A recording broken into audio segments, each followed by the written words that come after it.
Yes. Alright, guys, it's time to do another live. It's 2 o'clock and it's Thursday.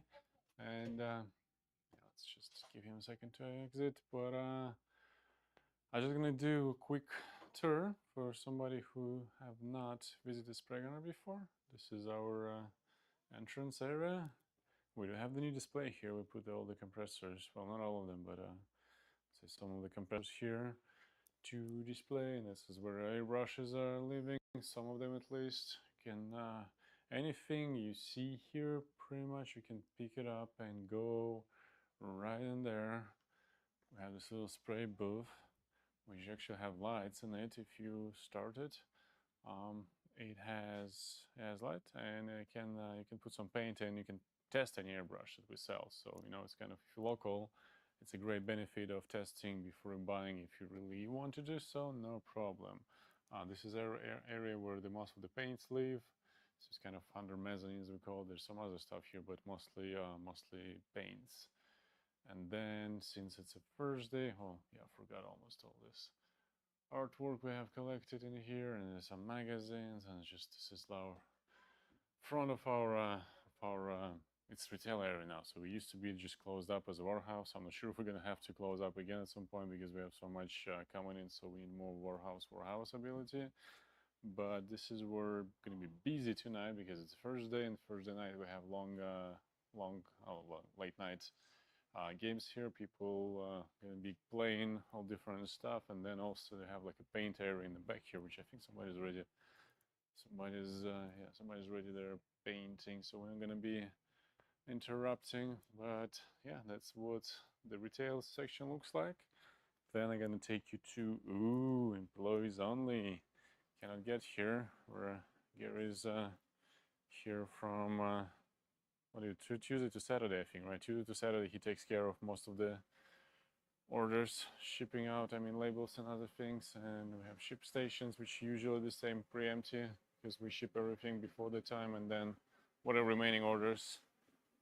So this is our receiving area. We're working on some stuff here. Russell got, what do you got, Russell? Games Workshop, Citadel Paints, and then we have pallets from Kratex. We have 1 to 2 pallets of Kratex coming every single week. Just to get an idea, guys, of how many are, how much stuff going on here every week. So this is one of those brands which comes weekly, and it's kind of convenient. This kind of comes weekly, but as I mentioned last time, I think that we have restocking of the custom creative finally, and so we have everything we can do to fulfill it. Whatever those guys are doing there, probably something important. And well, we're here then. What do you got for us? Here today, talk about the flakes and the flaking process, and I guess tapes again. I have no clue what Dan prepared for us, but it's gonna be a surprise for me too.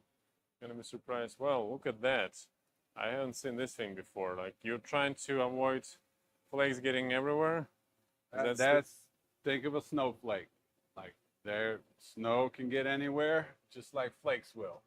I've just got set up, and I already have flakes everywhere, and I haven't really even done anything. They just show up. They don't leave. They are everywhere, but that can be the fun part of it, right? So, welcome everyone to this week's live. Sorry about last week. I had the sniffles, had to cancel on you. Couldn't make it in, so hopefully everybody was able to reschedule as well and come and join this video this week about flakes. It kind of might seem like a Flake King video, but not necessarily. I have some custom creative products here as well. It's more about the flaking process itself and different ways to go about it, whether you want to dry flake, whether you want to use it wet on wet or mix it in the clear. Just kind of different ways and different products to use to do your Flake King jobs and flaking jobs. Flaking, so, right. So hopefully we have a flaking good time today, So it's always overwhelming for me once I get set up and finally sit down. I have quite the smorgasbord of stuff everywhere. Just because I want to touch bases on everything and You don't want to, when you're going live, you kind of don't want to get up and have to reach for things. So I always have usually more than enough, but also just enough. So let me quit talking and get right into it. Flakes, why would you want to do it? It can be many reasons. You can add it to your paint job. It can be its own job in itself. You know, I think it got most famous and popular in the lowrider world. But since then, it's been used on many things. You can even use them on costumes in your body, whatever you can think of, just like any paint job, right? Just whatever it's going to take. You had mentioned this thing here. Well, typically I use this at home for underneath a car or mechanicking, things like that. It captures oil and things falling out from the bottom of your car, but it has a nice ridged edge on it. And I'm going to try my best to keep most of the flake on something like this. You know, you can put a tarp down. I also like to wear some type of a dust suit. It doesn't necessarily have to be like a paint suit or anything like that. If you are working with the solvents, you know, you might as well go ahead and put your paint suit on, but preferably not the same paint suit that you're going to use every day. Keep in mind when you're flaking, that stuff gets everywhere and it never goes away. Oh, yeah. And as well as in your booth, in your area, you want to keep all that in mind. And I probably wouldn't want to ruin my paint suit and never don't be able have to to get explain your flakes wife too much, right? you know, yeah. The good thing about it being live is she knows where I've been today, too, you know. So let's see. The first thing I'll do is a couple different sets of mixing different mediums with the flake itself. And we'll just kind of go over that first, and using different carriers and things that are available to you would just be your standard clear coat, 2K clear. You also have your intercoat clear, I would say, you know, from Custom Creative, some type of mid-coat, intercoat clear you can use as your binder. You can use the auto-borne sealer from Createx products, as well as the 4050. These are all good carriers to run flakes through. Now, some products have a suspension promoter inside of them, so the flake kind of floats around more and doesn't do a hard settle to the bottom. I believe there are some products like that out there, but today I believe 4050 and the sealer, how thick it is, will also kind of work real good when it comes to that suspension there. So I'll just start with the Custom Creative mid coat here. Now this just mixes 1-to-1 with the reducer. I'm going to pour it in this cup first. Not going to need it much. I'm going with the messy stuff first so I can show you the other parts of it. I'm trying to not be biased on it, but I believe towards the end you will see definitely which one I prefer to use most on as far as which method goes. So then I just have my reducer, and I'll mix that 1-to-1.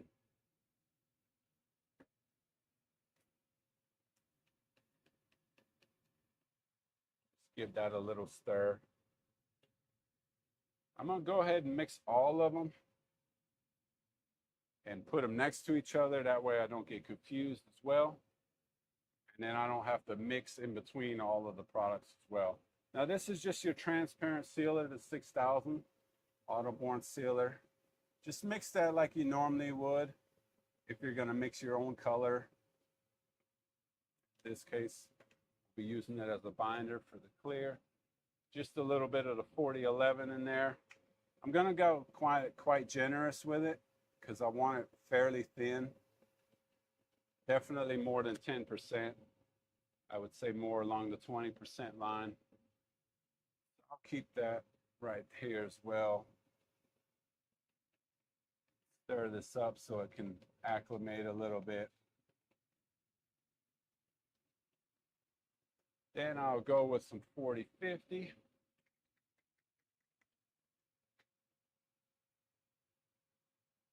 I about the same. I got many different panels and tests to do, so I'm going to pour quite a bit in here. With the 40-50, I'll probably also go about 20% on that reducer.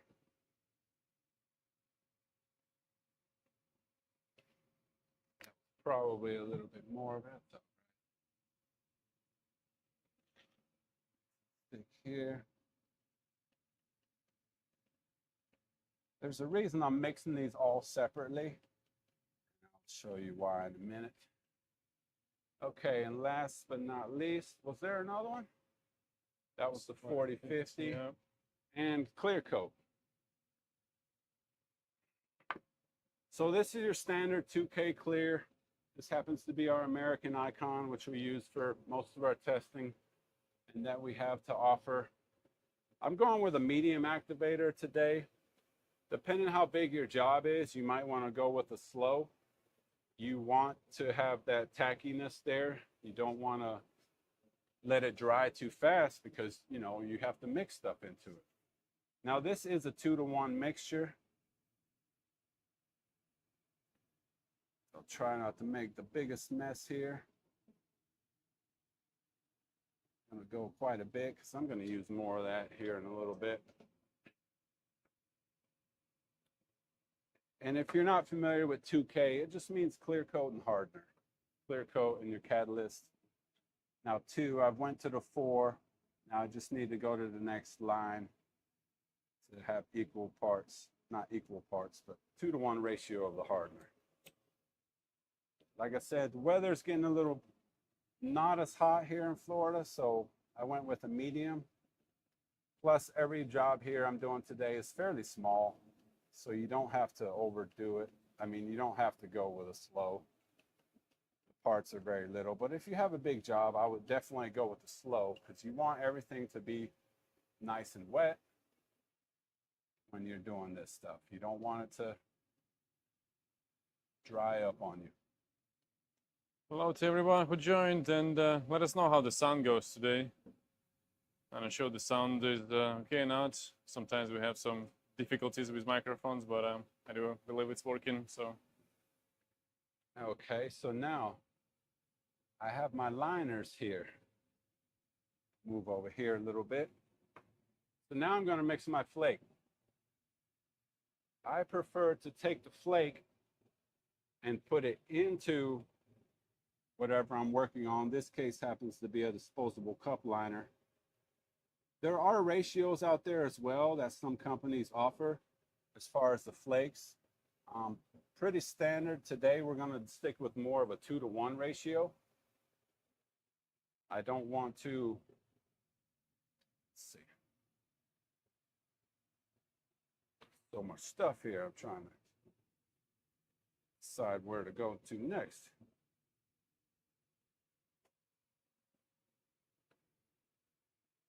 Yeah, I'm going to stick with a 2-to-1. You don't want to overdo it. You want enough carrier where each flake gets some liquid on it. You don't want to have flakes just floating around with no carrier because, you know, your carrier is pretty much your glue.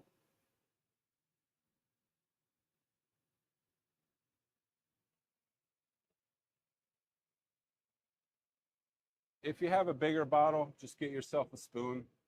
You know, for something like these guys here, just grab a spoon and pour it in. Otherwise, it can get kind of messy with the bigger bottles. This went fairly well.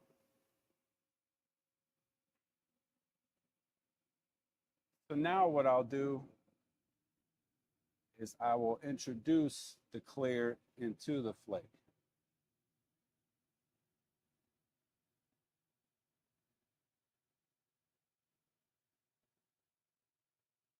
To me, this also is a lot less messier. You'll start seeing it bubble up and air up as the flake all separates.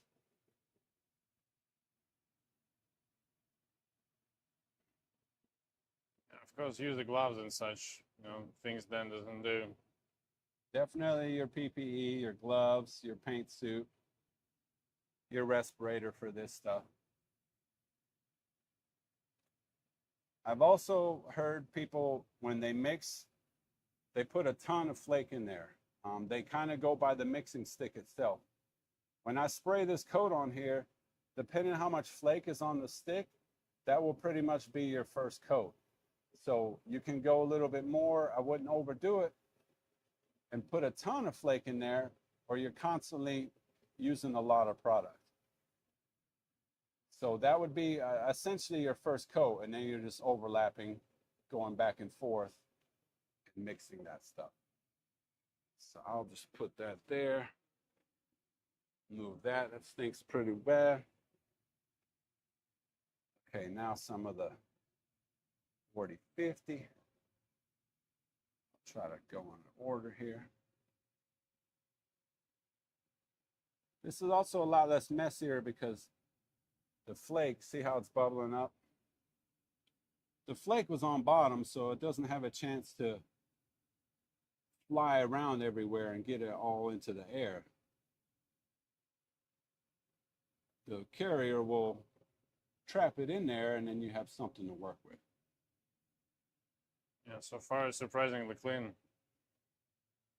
I would probably be the guy who puts it actually the liquid first and then flake in it. So good point then. So there's your 40-50. Okay, sealer. And if you're not familiar with like water-based products, using them often, don't worry about it being milky. It's not transparent. It's gonna disappear, so it's gonna be totally clear when it dries up and cures on the surface. Yeah, they tend to have a blue haze to them. That blue haze will go away. Now take note, see how I'm mixing it? And it's kind of floating around in there. That's where some products will shine. They have the suspension agents that will keep them floating around in there. Because if you notice, if you look over here at my first mix already, the flake is already settled to the bottom. And that's what you're going to be fighting with a lot of times when it comes to flakes, because of how heavy they are compared to the medium that they're in. And that's what you're trying to avoid. And that's why you're constantly agitating them and shaking the can and the bottle. And you're always trying to keep up with itself when it comes to that. All right, and the last thing is the inner coat clear. I would have mixed all these ahead of time, but I wanted everyone to see how each one of them reacts slightly different than each other, but very similar.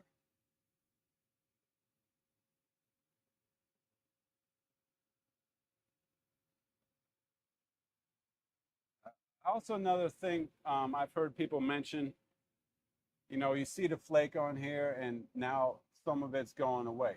Sometimes people like to say, get yourself a metal mixing stick, because the stuff doesn't tend to stick to the wood as much. That can go for any pearl color, any metallic, anything you might have at home, that you're painting with that has some type of metallic in it.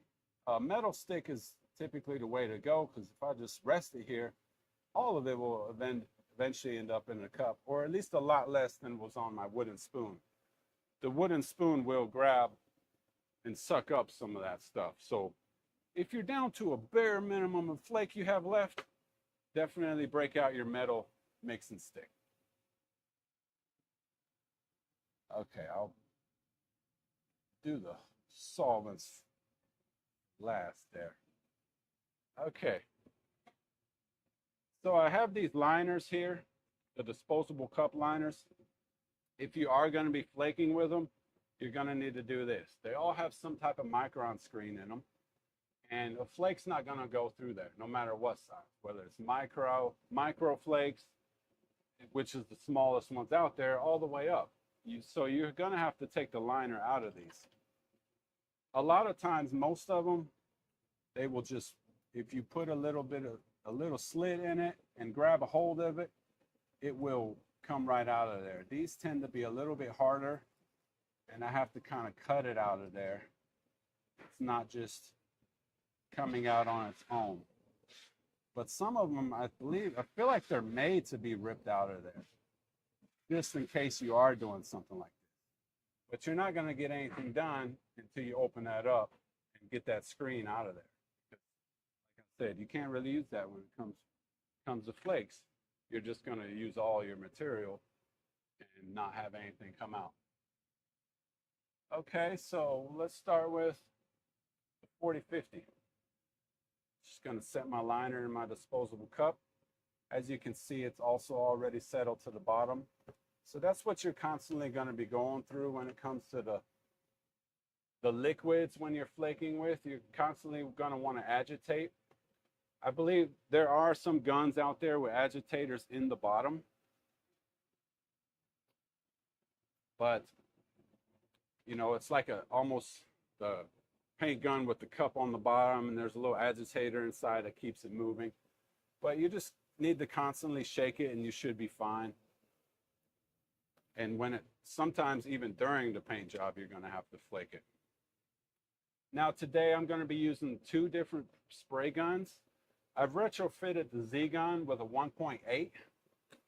Flakes, I don't care if they're small, no matter what size they are, the biggest needle size you can find, the better. It's going to help you a long way. Typically a 2, 2.2, 2.5 even. I think 2.8 is the highest I've seen. I believe Segola, their 3300 has a 2.8 gun.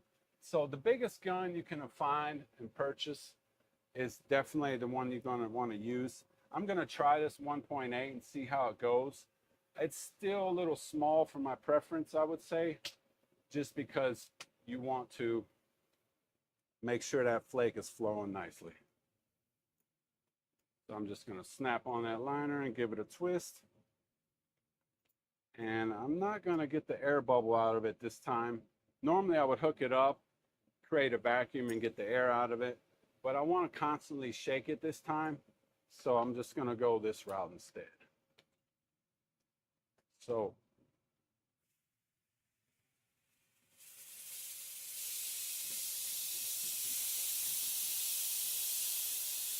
I'm using a little less pressure than I normally would clear coat something with, and we'll just see how it goes.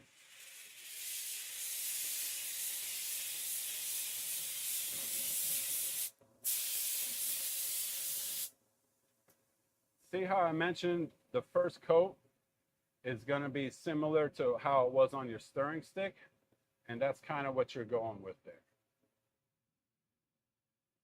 There's lots of holes in between. You're going to have to cover that a lot, you know, when it comes to the liquids like this. So it's going to be a lot more material. One thing I'd also like to mention is, and because of the video purposes, everywhere. we didn't do it. Oh yeah, we just Whole began. table, everything, just from this one approach. Good thing I wear a white shirt, so. I've already bought a new vacuum just for after this video, you know. So I would want to mention, because this is a speed shape and it has lots of curves and edges, typically what you would do first, unless it's a flat panel, it's not so important because it's flat and it's just sitting there flat. And I only mean flat as in horizontal. If it's a vertical panel, you're going to want to do this first. You need to spray a coat on your panel first. This gives, you know, that first initial coat on your piece, but it also gives that first coat for the flake to bite to. If I have a panel that goes vertical and I move right onto the flake and you spray it like clear coat or like an inner coat and fairly heavy, medium wet, and if it is a good chance it can run and sag on you. So you want to put that first initial coat on there, then begin with your flake coats. So that second coat bites into your first coat that's already gripped your panel, if you get what I'm saying. Especially when you're clearing with products that are wet like this. I mean, you're flaking with products that are wet like this, because there's a good chance it can hit the floor with all that flake in it, and then there's not much you can do about it. It'll start running and sagging, and the flake is just going to get everywhere and concentrate in one area. And then it'll be real hard to get that look out. maybe with the first coat it's okay, but typically you want that first initial coat for it to bite too. Think of it as an inner coat first, or a primer coat to begin with before you start flaking. But let's just do the vertical panel here.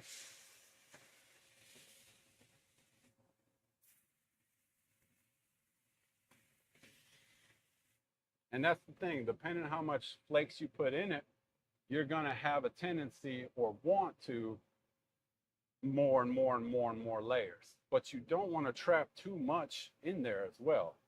You know, you want to give it time to breathe. You want each coat to evaporate and flash off.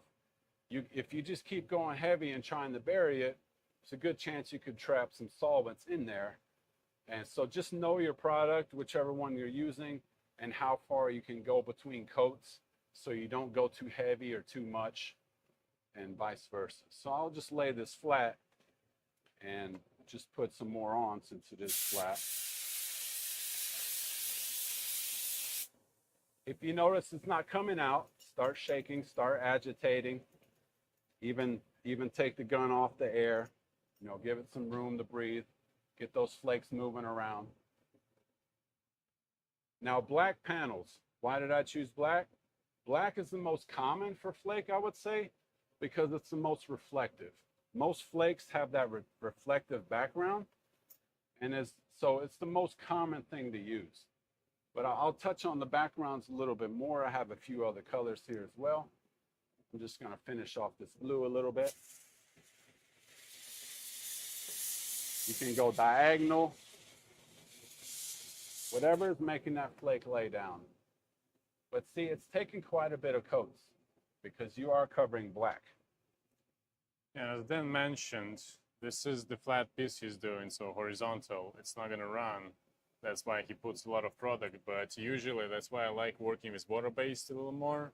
You can see by this kind of milkiness, like it's still faded color, that it's still not dry. So as soon as this clears out, this is time to recoat. So the first appearance, as you can see on this one, I can tell it's all like milky. It's not clear, right? You can see the flake. You see more white, muddy kind of thing. This is more clear now, but still in the edges, like here, you can still this milkiness. As soon as it disappears, it flashes, and this is the second coat time, right, Dan?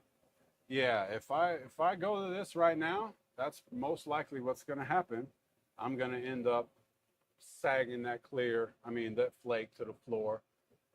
We're in Florida, so this takes a lot longer to dry, and you need this to flash off. You know, water-based products are going to take a little while longer.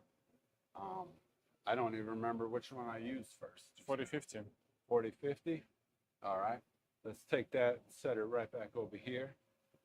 Yeah, so you want that to flash off, you know, before you move on to your next coat. I mean, even air right now, I could probably move the flake around if I have too much pressure. So you keep that in mind.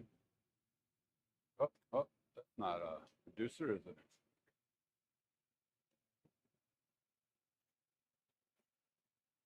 I can see flake on my nose. So I'll set this here for a minute. I'll come back to it. As you can see, it's blue and heavy, and we'll see how that looks after it dries a little bit. That one coat on that speed shape is fairly smooth. Typically, by the time you're done flaking something, it's going to be pretty sandy feeling. Okay, I'm going to give this another stir because it's been sitting here. This is the sealer, transparent sealer 6000. Hey Gerald, your studio is usually so clean. I cannot believe you ever flaked in it. Anything, you know? I don't think you ever used a flake in your studio. Yeah, you want a dedicated space for that too. And speaking of that, you want a dedicated spray gun as well. If you don't have a dedicated spray gun, good luck. You can clean it multiple times, and I swear those flakes,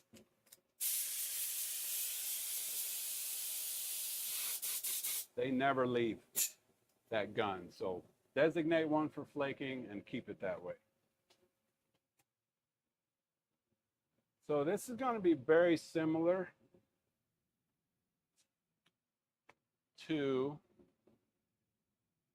the 40-50. And out of the two, I prefer the 40-50. I don't know, for some reason, the sealer dries a little fast for me, or maybe it was the times I've tested it. But the 40-50 here, to me, seems to dry a lot slower, and that's what I need if I'm gonna have a bigger job to do. Something small like this, it's not too much of a concern, but I still have my pressure set about 25. Very similar to base coat settings. I wouldn't go straight to a clear coat, 30 pounds or so, depending what you're using. I'll go a little heavier first coat.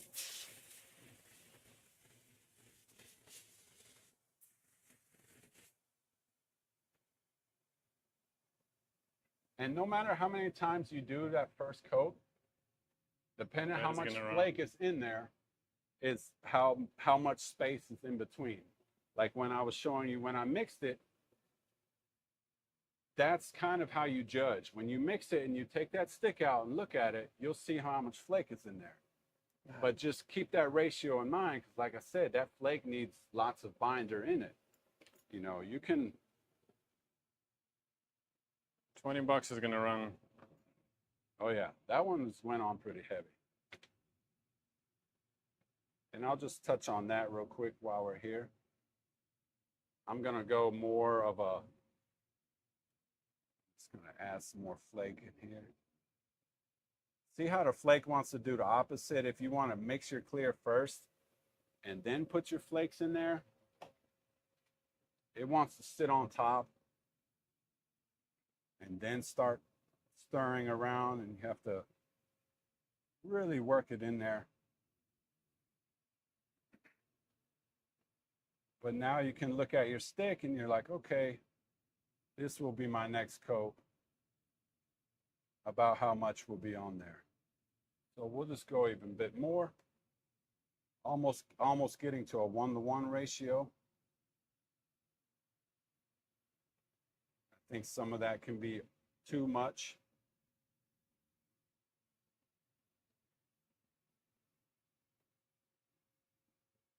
And every amount I put in there, see how there's more and more flakes starting to show? And that's where you're gonna get your coverage when it comes to the wet, spraying flakes wet. So I'll just spray that real quick so you can see that covered. Should cover quite a bit more. Less coats, less material that way. But you don't want to overdo it. Even if I clear coated something 5 times, just clear. You want to wait in between each coat because you want to make sure everything flashes off and doesn't solvent pop on you in between those coats. So I'll start with a fresh new panel again and with almost a 50-50 mix. See, now it's starting to clog up because you're kind of pushing the envelope there. And this is where the agitator would come in handy. This would be, I would say, a combination of too much flake in there as well as a 1.8. I would say it's a little bit not big enough for this type of job. Yeah, I'm just trying to forcibly put it on there now because I've reached my maximum as far as how much flake I should be able to put in there. I would say that's, you know, you're pushing the envelope there. It's better to just do a couple coats and go like that as far as my experience goes. And then that's just a lot of product you can't use or kind of wasted. I don't know. It just never seemed. And you can still add 6,000 there, right, and reuse it. Yeah, it's not wasted. There's no hardener in there or nothing, so totally fine to readjust your ratio. Okay. 2 more real quick, and then we'll get to the funner stuff, I would say. Okay, now we have my inner coat clear. Same goes for that. Already settled to the bottom, so of course you're going to have to stir that up again.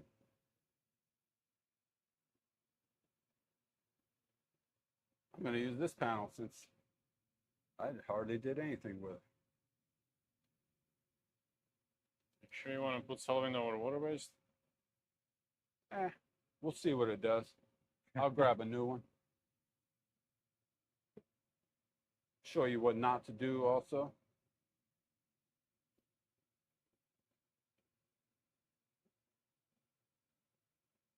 And speaking of that, there is a process. You can use Createx paints on certain things, follow a little bit of a process, and move on to, you know, solvents and things like that. You just need to watch your curing and drying times, use your 40-50 in between, things like that.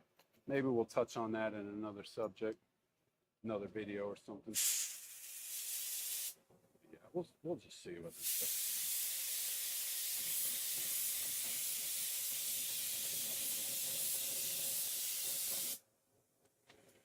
That turned out fairly well. First coat, not too bad. I actually cheated a little bit because of the first coat of flake that was already on there. So I'll just move on to this speed shape here. But like I said, you always want your first coat of just inner coat by itself.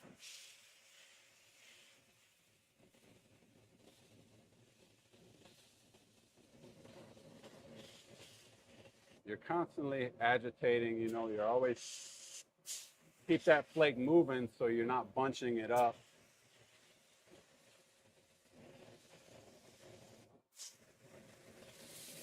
Inner coat tends to dry a little bit quicker, so it's a little bit more forgiving, but you still want to wait your flash times when it comes to that stuff.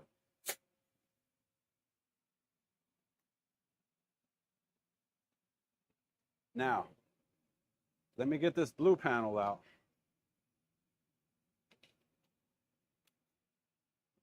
Because I mentioned earlier, black is your typical background when it comes to flaking because of the reflectiveness of it. But you can also use a normal background, a complementary background to the flake you're using. That way, you're not covering every little spot of that black. You're like almost fighting yourself trying to cover that black. You know, so if you have a complementary color, it might be a little easier for you to get the job done and use less material and go a lot further. You know, so let's try it on this blue panel here with a blue background with blue flakes. I'm going to turn this down some just because it's getting everywhere and it's a flat panel. I don't have to have the full PSI. Plus, this stuff kind of stinks. Yeah, wear a respirator, please. I'm wearing a respirator.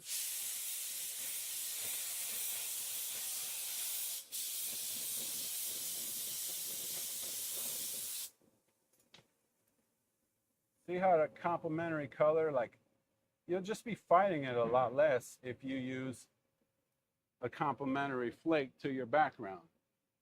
Same thing with like a silver background. If I'm going to use a silver flake of some sort, it's much better if you have a silver background to complement the silver flakes. It'd be so much easier to get that coverage on there. Just do blue over silver. I think it's going to be cool Sure. too. Yeah. Let me go back to this.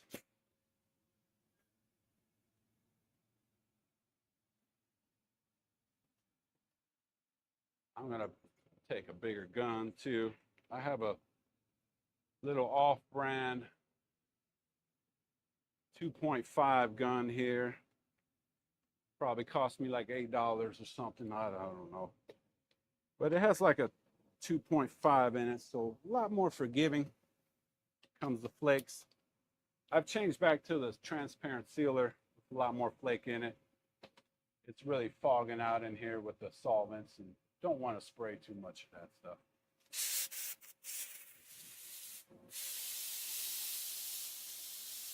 Turn that down quite a bit.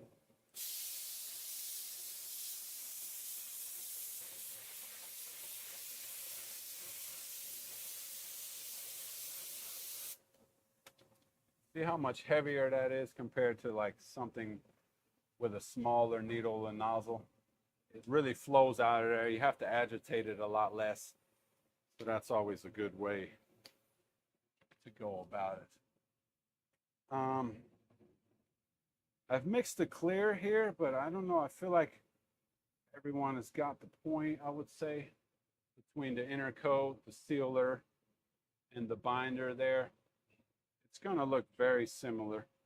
But what I'm going to do with this one, I'm going to try to run it so you can see why you don't want to not have your mix. Not have your first layer of primer down first.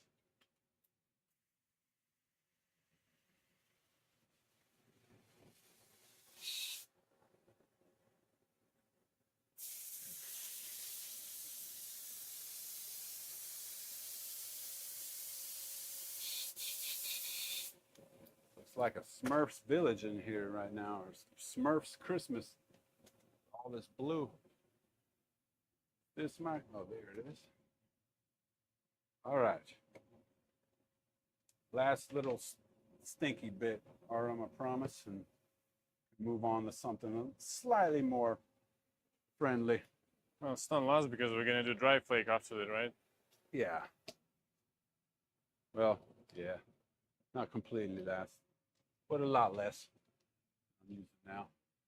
All right, so now I mixed a little bit of clear in here. I'll take my silver panel here. Let me move these guys.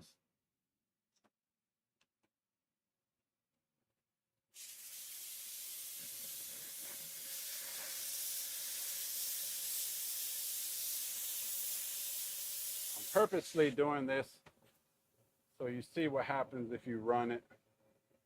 If you go on too wet, if you didn't do your coats in between, see how it's concentrating all in one area. Depending on the body lines on your panel, it's all gonna go somewhere. Actually, the whole thing is sliding down on you.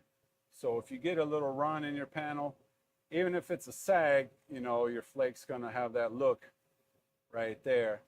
And then now you're gonna have to try to bury that or try to hide that and go a little bit slower. So be mindful of your coats and your in-betweens. Keep that in mind when you're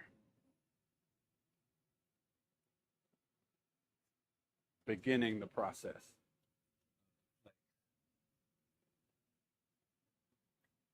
Okay, what else is on the menu? Okay.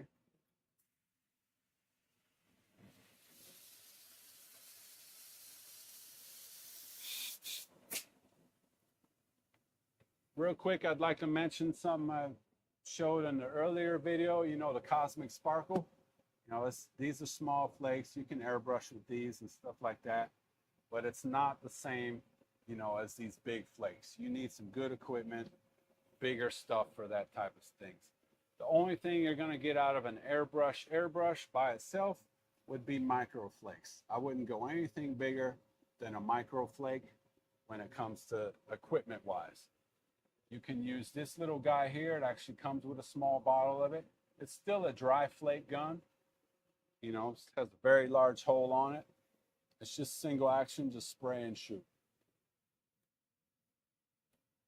The other products, like that Flake King has to offer, is this whole little kit here.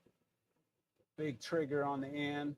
There's also little adapters for a little bit more precision. Flows out more of a wider fan pattern. You have your big cup like this, as well as the little one. I don't want to tell you what this one is yet. And you get yourself a regulator. There's an adapter as well, so you can adapt it down to your airbrush style gun. Then there's just that gun by itself. Still has a very large cup on it. Comes with a regulator and a little adapter. And then they make a smaller version as well. Something like that. So these are cool. These are all dry flake only though. You can get bigger cups for it if you have a large job. There's also little tiny ones like that, or regular size ones. And all of these screw on. I've tested both the Flake King products as well as the Custom Creative, and they all just screw right on. All you would do is take that off of here, to remove your lid and put it right on. Or fill this cup up, whichever you prefer. So it's really good as far as mess and control goes. Same thing goes for the small ones.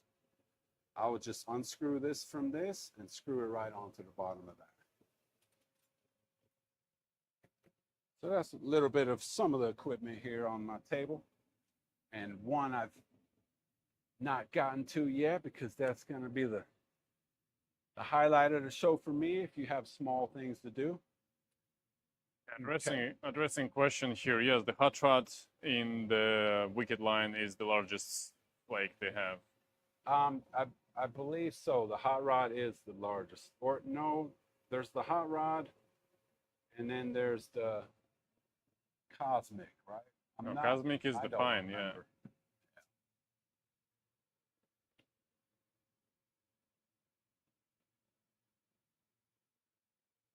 All right, so yeah, it looks like it's time for the dry. No, I'd like to address this real quick. We just tape this up with some fine line.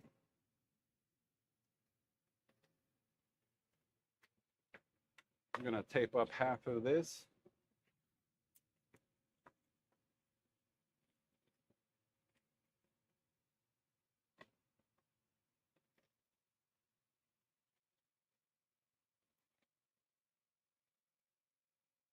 Get back here, tape. That tape always curls up like that on me when you pull it.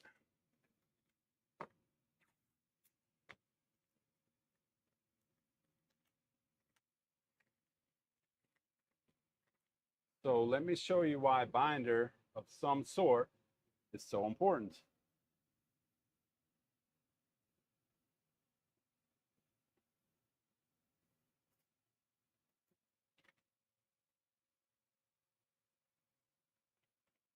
This one anymore. No. Okay, I have my transparent sealer back in here. 44050. It's hard to even say anymore. Wait, I need to use something new. No, I just need to clean this out real quick. 1 second.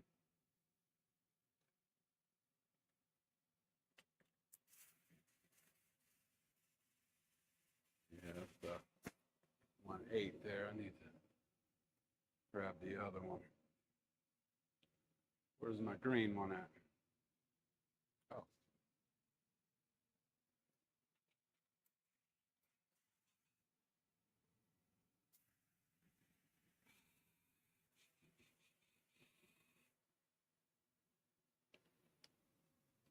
Okay.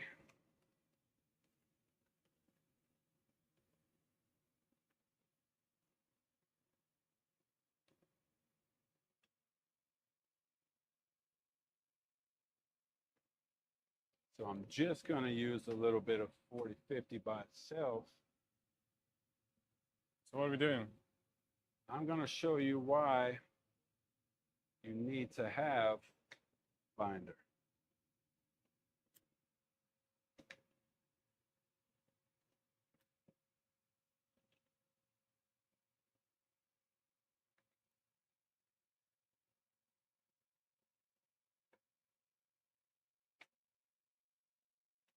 If you don't,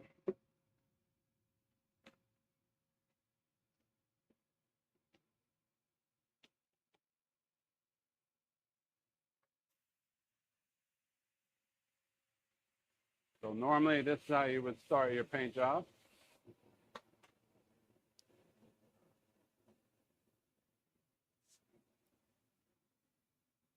let's pretend that's your second coat and you're ready to flake.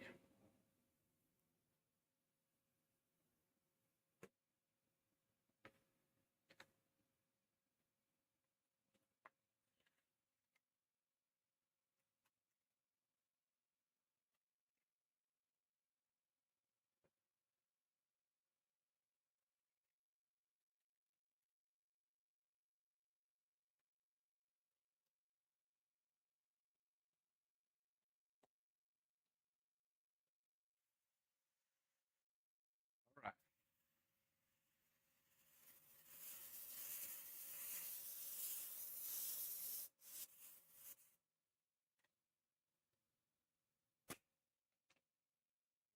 Blower. Well, I guess I had too much binder in there. But my point was, without the binder in there, the flake usually will blow right off. I still had too much in there, so it didn't really work. But the dry flake, now I'll try that again here in a minute with the dry flake. The point I was trying to make was that without the binder and bouncer, that flake is just going to bounce right off that speed shape. It has nothing to stick to, you know. So you need some type of carrier to glue. You know, I keep saying binder or inner coat, things like that, but it's the glue that holds it all together.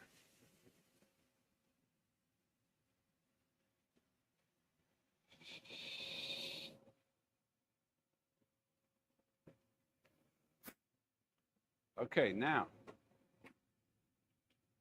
let's move to a different color and some different shapes. Just pick some random ones, you know, why not, right?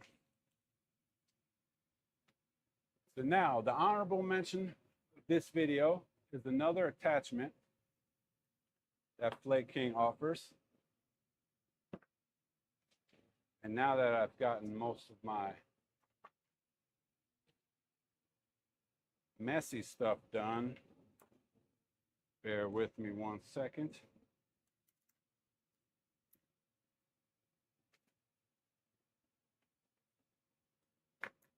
These clear coats.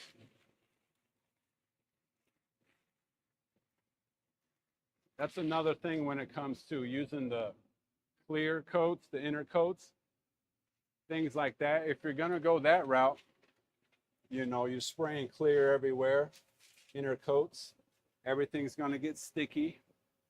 Keep that in mind when you're in your workspace, or if you don't have your paint suit on and you're just wearing whatever. That clear you just sprayed all over the place, that's sticking to you, that flake is sticking to you, you know, so you want to keep that in mind. That's another factor when you're using the wet on wet process. So now we're going to move on to dry flaking, which is, I'll just go ahead and say, my favorite. And that's where those guns typically come in, but we're going to keep it on a small scale, so I'm going to use this. Flake King offers this little kit here. I believe it does come with a little gun and this kit for the small bottle. And then there's different adapters depending what size airbrush you have. Today I have an Iwata Eclipse, and the adapter just pops right onto the end of your airbrush and then into the end of the Flake King product itself. And now I will dry flake with this. And I can just take a bottle, unscrew the lid from that,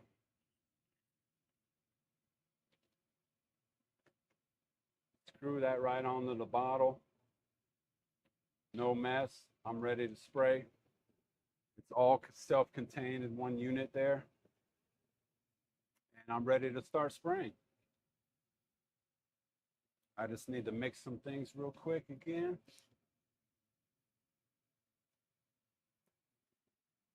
Because now we're going to spray all the little binders and carriers.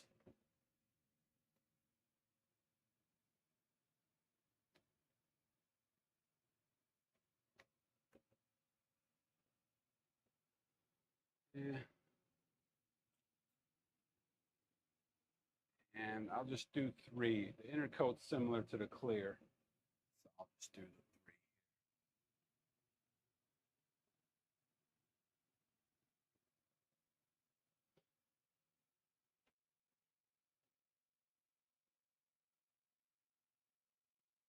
Yep. And switch hoses. So now that I've moved on to the airbrush world, I grab myself a mini. And the process is just a little bit backwards. Now you just put your glues, your binders, inner coats, your clears on top of your panel first, and then add your flake on top. And that's essentially what you're gonna do. The biggest benefits, well, there are going to be, I think, quite a few benefits of using dedicated like dry flake gun. But look at the size of the flake we're going to apply with an airbrush, right? So here, size of the nozzle doesn't really matter because whatever you can spray with the, the binders, which we're using the 0.8 minigun here, we're going to apply huge flake over it with, well, they don't disclose the size anymore, but it's like 0.3, 0.35 Eclipse airbrush because all we need from it is just air. Everything else comes from right from this bottle. Yep, that is essentially just the air tool now. You'll never be able to get that type of flake out of the brush itself. You will always, that's what's so great about it. Even though this is a small little bottle, watch what it's gonna put out. You're gonna be able to cover some ground substantially with this. I'll do the clear to get that out of the way first. As far as the steps go, it would still be the same. I would still put your first coat on, let that flash off. Then when you apply your second coat, then immediately go to the flake.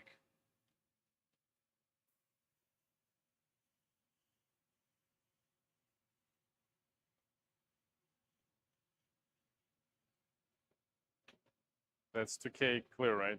That is 2K clear, yes sir. So we'll just pretend that that's my second coat there.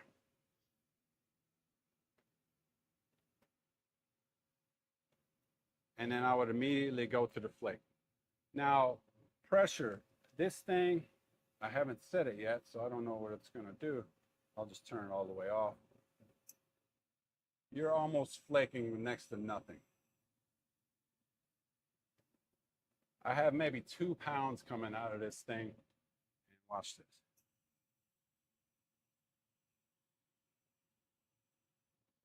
Maybe 3. I mean, it just, look at that. I'm already pretty much done. I did it over a green background so you can see, you know, that you still need to get some coverage. But yeah, you know, one more time and I would be good to go. Now, you also don't want to overdo it. You don't want to get too much clear on there. I mean, flake on there where it's all going to fall off. You do want to,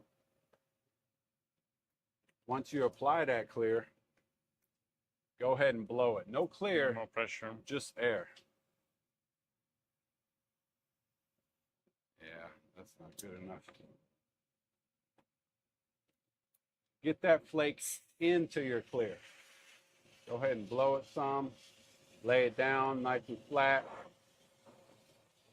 Push that down into your product. And here's what I'm trying to explain, I guess. You know, I have my first coat of clear down. Then I let that flash off. Then I lay my second coat of clear down and immediately put your flakes into there.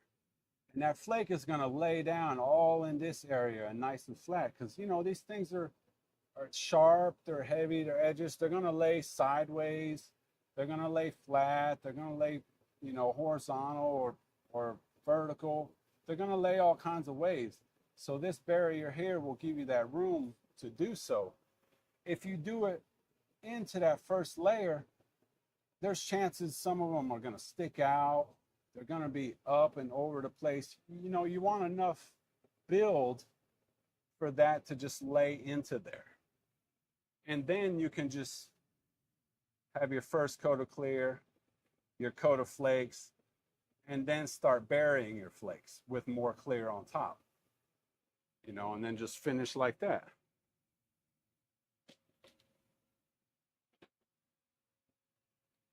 So as you can see, the coverage is there. This was a good example here. Here's what I was trying to explain earlier. If you don't have no carrier when you're trying to flake something. Nothing, not a single flake is on this panel. I just sprayed probably more or about the same amount as I did on here, but there's literally nothing on here. It's just gonna go on your cookie sheet and you can't do anything with it. If you are dry flaking and spraying, you can collect this up. Maybe make sure there's no nut and bolts laying around or anything, but you can collect this up and use it again. So that's another way to go about it. Another thing you can also do for coverage wise, because of like this sheet here, you can mix, take note, I guess it will show you this. Take note of these 3 flakes here and the sizes. A lot of people, I don't want to generalize. I don't know who does what, right? But some people are like, oh, I want big flake. I want a huge flake job. You know, I want it to look super sparkly. And so they go right to the big flake like this. Well, believe it or not, it's really hard to cover a large flake like that. So what you want to do maybe is start with a fine or a medium, lay that down first, and then put the big flake over top. It will give you a lot less trouble as far as the ground coat underneath and seeing through it. You can also mix a little bit of small flake with the big flake. You're not going to see it, but it's going to give you a lot better coverage that way to get the job done and move on and not put so many coats on, giving you so much material overlap and having trouble getting your coverage. So that's another good thing to do too, as far as coverage goes on top of a panel. You know, when we say flake gets everywhere, there's the 2 samples we prepared to put as a resin, you know, as the first coat, and they already have flake in it. So. It's all, yeah. So one thing I've never seen before, which I'm curious to try, is mixing 2 colors together. I don't know if anyone has ever done that or if they've had a reason to do it, but maybe. So I'm just curious to see what that would look like over a blue, you know. My blue, let's do silver. I don't know if yeah, sure. I don't think I got that 50-50. I think I need a little bit more red in there. Gonna mix it in my little cup provided. And let's show you how easy it is to cover one whole speed shade out purple in one coat. I need to lay my... Yeah, it's a 2K clear. Yeah, that's done with that. Oh, I have a little bit of red in there, like I said. And this is what I was stressing earlier about your workspace, your PPE, everything like that, because this stuff is everywhere, which makes it more fun, right?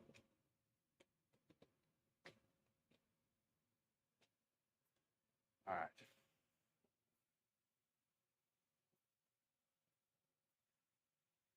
I'm going to lay down that transparent sealer.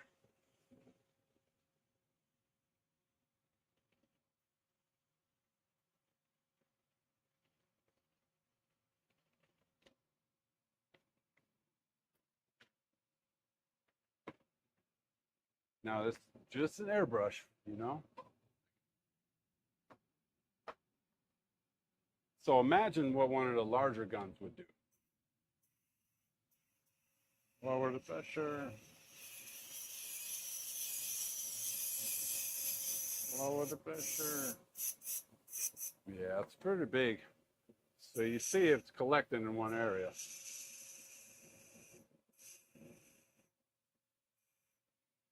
I was had it on my, got excited there, didn't I?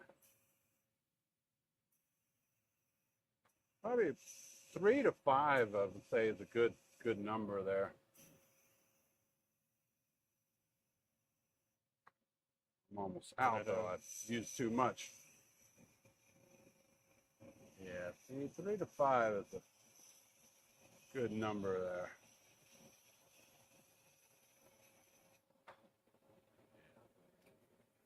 You just want to put another clear in it and fix it. So if you did need to keep going, or you're like, okay, I have too much clear on there already. I mean, too many flakes like this one. It's fairly dry and I can feel that it's very rough. If you're concerned, you wouldn't just typically go to your next coat of clear. I mean, you wouldn't add more flakes on top of that because the flakes don't have anything to stick to. So if you do need to go with more coverage and more clear, more flake, then you would just add another coat in between.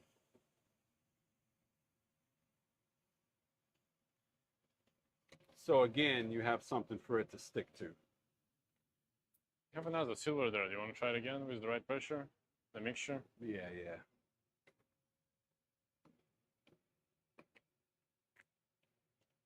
It's a great idea. Just forgot to lower the pressure. Yeah.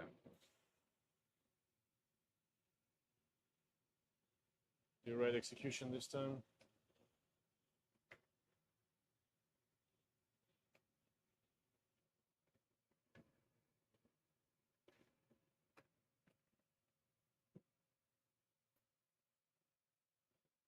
If I am doing the wet on wet method, I prefer to use clear coat.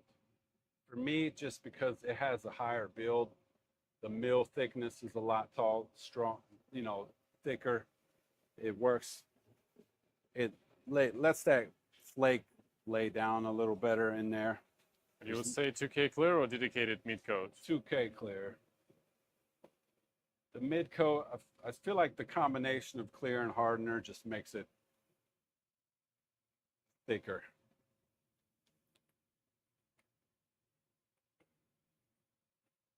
All right, I'll try that again with the right pressure there, because you hardly need any. And this goes the same for those guns as well, the bigger ones. You're still 3-5 pounds at most. You're barely putting any air out of there. That air goes into that channel of that gun and blows out, and it just immediately starts covering stuff. Oh, there I go again. Not listening to my own self, huh? Did I? That's another lesson from Dan. Start with the test panel. I mean, everything is test panel here, but we're trying to get a nice piece, so Yeah. start with the test panel.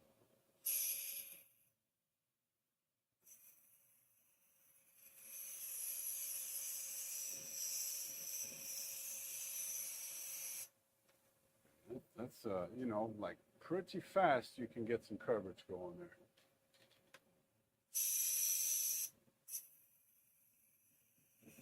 I keep wanting to pull back on the trigger, but you don't really have to. And get the bottom of it out. If you do just have a little bit of mix like that and you need to get the rest of it, there is a little tube that I don't see, but there is a little tube that goes in here, and that will get the rest up off of the bottom there. Yeah, what they call this thing, yeah. You can get these separately. Most kits come with them, but this should get the rest off the bottom there.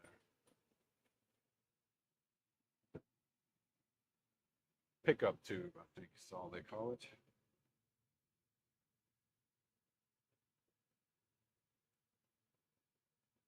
This should rest all the way on the bottom. There's a couple grooves there, which will help channel that some.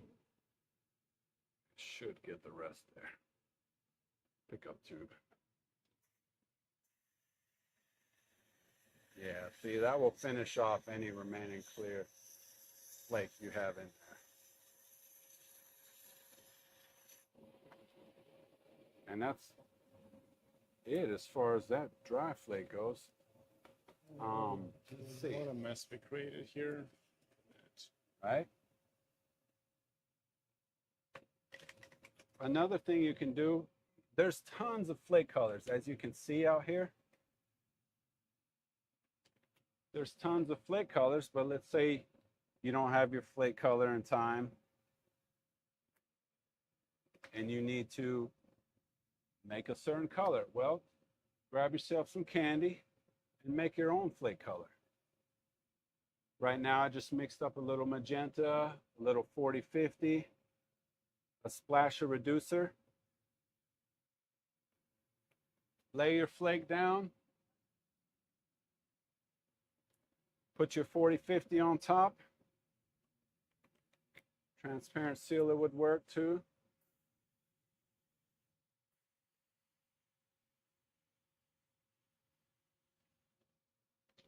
Do it over this panel too, why not? It's got a little water base, has a little solvent on it. This is a little bit of everything.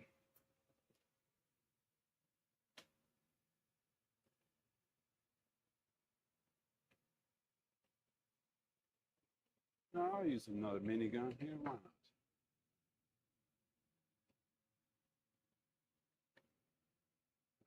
Cup here somewhere.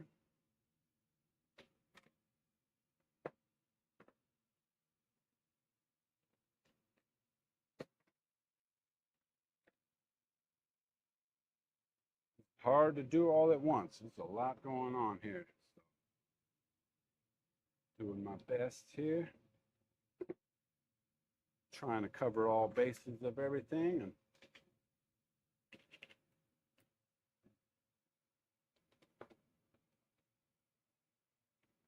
so lay down your transparent, whatever it might be. And then, or you could put an inner coat clear down and then start taping on it, lay you some flames, some graphics, whatever you might want to do in that aspect. And then throw some candy on there, change the color of